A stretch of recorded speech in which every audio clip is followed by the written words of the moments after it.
Assalamualaikum warahmatullahi wabarakatuh. Nama saya Aprilia Lipiani dan rekan saya Siva Salwa Salsabila. Kami dari kelompok 5. Di sini kami akan menyampaikan makalah kami yang berjudul tentang metode pendidikan filsafat Islam. Materi pertama yang akan dibacakan oleh saya sendiri. Yang A. Pengertian metode dalam mempelajari filsafat pendidikan Islam.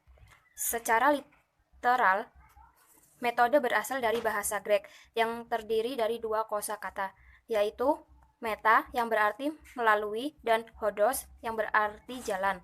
Jadi, metode berarti jalan yang dilalui.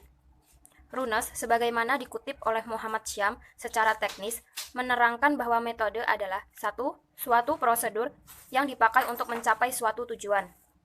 Yang kedua, sesuatu teknik mengetahui yang dipakai dalam proses mencari ilmu pengetahuan dari suatu materi tertentu. Yang ketiga, suatu ilmu yang merumuskan aturan-aturan dari suatu prosedur. Dalam dunia keilmuan, ada upaya ilmiah yang disebut metode, yaitu cara kerja untuk dapat memahami objek yang menjadi sasaran ilmu yang sedang dikaji. Kata metode berasal dari istilah Yunani, meta yang berarti melalui dan hodos yang berarti jalan yang dilalui. Dalam bahasa Arab, metode diungkapkan dengan istilah tariqah atau uslub, yang menurut Al-Zurzani berarti sesuatu yang memungkinkan untuk sampai dengan benar kepada tujuan yang diharapkan. Menurut Al-Syaibani menjelaskan bahwa metode pendidikan adalah segala segi kegiatan yang terarah yang dikerjakan oleh guru dalam rangka kemestian mata pelajaran yang diajarkannya. Sementara itu, Ahmad Tafsir secara umum membatasi bahwa metode pendidikan adalah semua cara yang digunakan dalam upaya mendidik. Dari sudut pandang filosofil, metode adalah merupakan alat yang digunakan untuk mencapai tujuan pendidikan. Secara esensial, metode sebagai alat yang dipergunakan untuk mencapai pendidikan itu mempunyai fungsi ganda.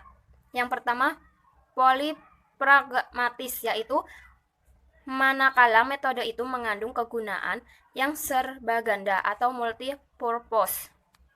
Yang kedua, monopragmatis, yaitu alat yang hanya dapat dipergunakan untuk mencapai satu macam tujuan saja. Metode pendidikan yang berfungsi sebagai pengantar untuk sampai kepada tujuan dapat dikatakan baik menurut filsafat pendidikan Islam apabila memenuhi ciri sebagai berikut. Yang pertama, metode pendidikan Islam harus bersumber dan diambil dari jiwa ajaran dan akhlak Islam yang mulia. Yang kedua, metode pendidikan Islam bersifat luwes dan dapat menerima perubahan dan penyesuaian dengan keadaan dan suasana proses pendidikan. Yang ketiga, metode pendidikan Islam senantiasa berusaha menghubungkan antara teori dan praktek, antara proses belajar dan amal, antara hafalan dan pemahaman secara terpadu. Yang keempat, metode pendidikan Islam menghindari dari cara-cara mengajar yang sifat meringkas, karena ringkasan itu merupakan sebab rusaknya kemampuan-kemampuan ilmiah yang berguna. Yang kelima, metode pendidikan Islam menekankan kebebasan peserta didik untuk berdiskusi, berdebat, dan berdialog dengan cara yang sopan dan saling menghormati. Yang keenam, metode pendidikan Islam juga menghormati hak dan kebebasan pendidikan untuk memilih metode yang dipandangnya sesuai dengan watak pelajaran dan peserta didik itu sendiri.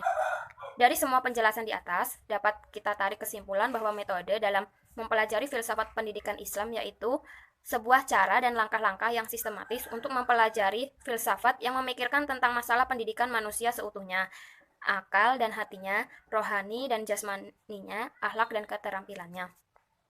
Materi selanjutnya akan disampaikan oleh Siva Salwa Salsabila.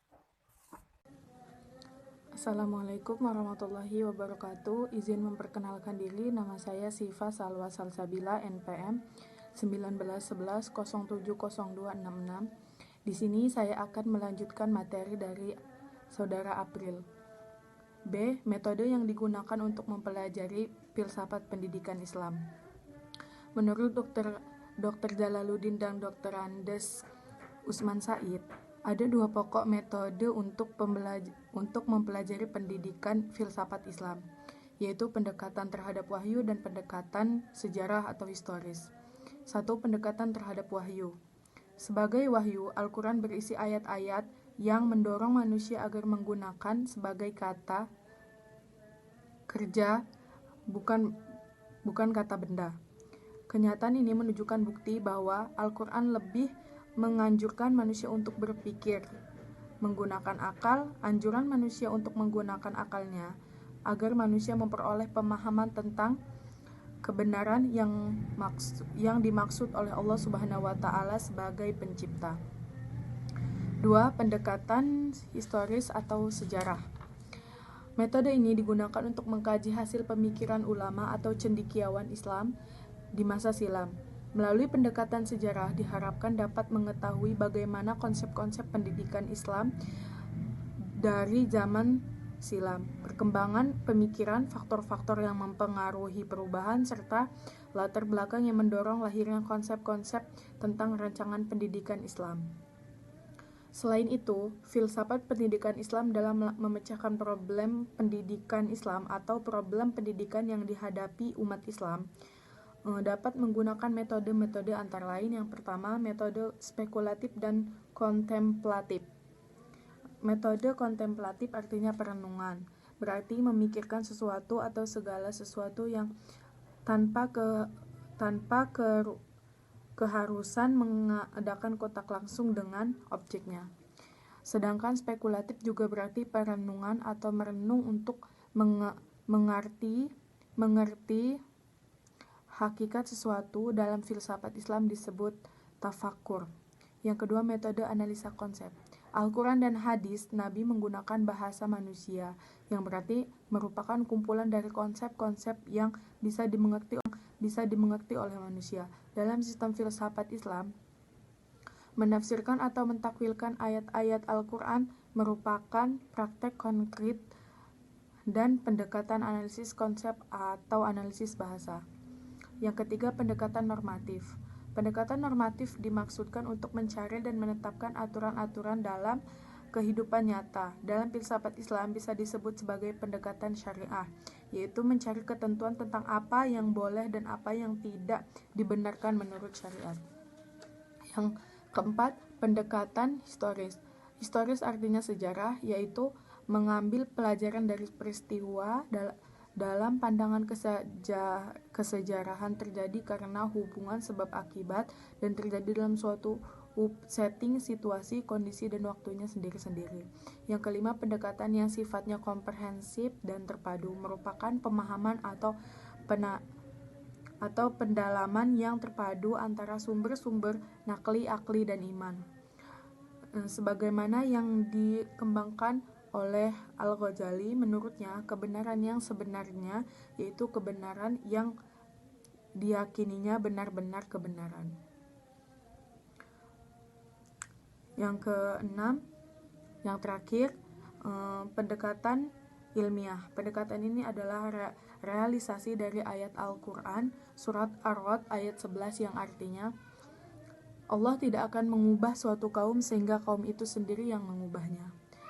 Pendekatan pada hakikatnya adalah usaha untuk mengubah dan mengarahkan keadaan atau nasib tersebut, dan ini adalah ungkapan problema pokok filsafat pendidikan Islam masa sekarang.